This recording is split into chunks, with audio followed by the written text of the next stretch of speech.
l'affaire Kone Gbagbo, un combat pour la liberté. Bienvenue dans ce nouvel épisode de Mamadou et Bineta, votre podcast qui analyse les faits marquants de l'actualité sous l'angle des droits humains et de la justice internationale. Aujourd'hui, nous nous penchons sur le cas de Kone Gbagbo, un cyberactiviste ivoirien arrêté récemment en France.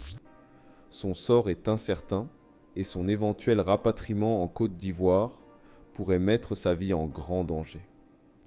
Kone Gbagbo est un cyberactiviste ivoirien connu pour ses prises de position contre le pouvoir d'Abidjan. Sur les réseaux sociaux, à travers des vidéos, des articles et des interventions en ligne, il fustige régulièrement la politique du président Alassane Ouattara et son gouvernement.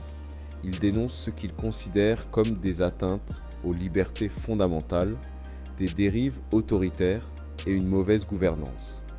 Ces critiques virulentes lui ont valu d'être dans le viseur des autorités ivoiriennes.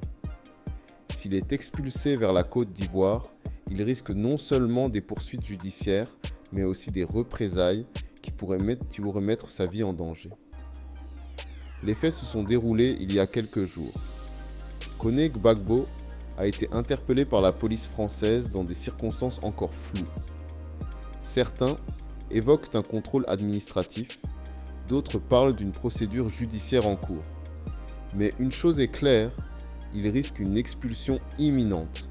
La France, pays de droit, de liberté et de justice, ne peut ignorer les risques encourus par Kone Gbagbo en cas d'expulsion. Expulser un opposant politique vers un pays où il risque la persécution serait contraire aux principes fondamentaux de la République française.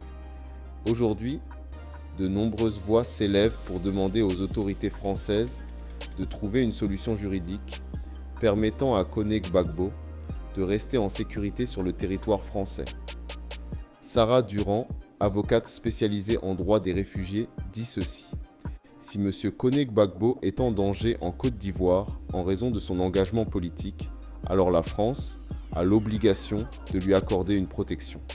Il existe plusieurs recours possibles, notamment une demande d'asile ou un statut de protection subsidiaire.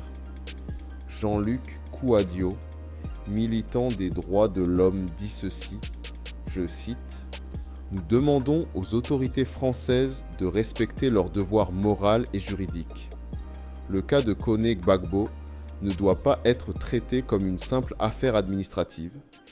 Il s'agit d'un enjeu de vie ou de mort. Les autorités françaises doivent examiner toutes les options pour garantir la sécurité de Kone Gbagbo. Une régularisation exceptionnelle, une admission au séjour pour motif humanitaire ou une accélération de sa demande d'asile sont des solutions possibles,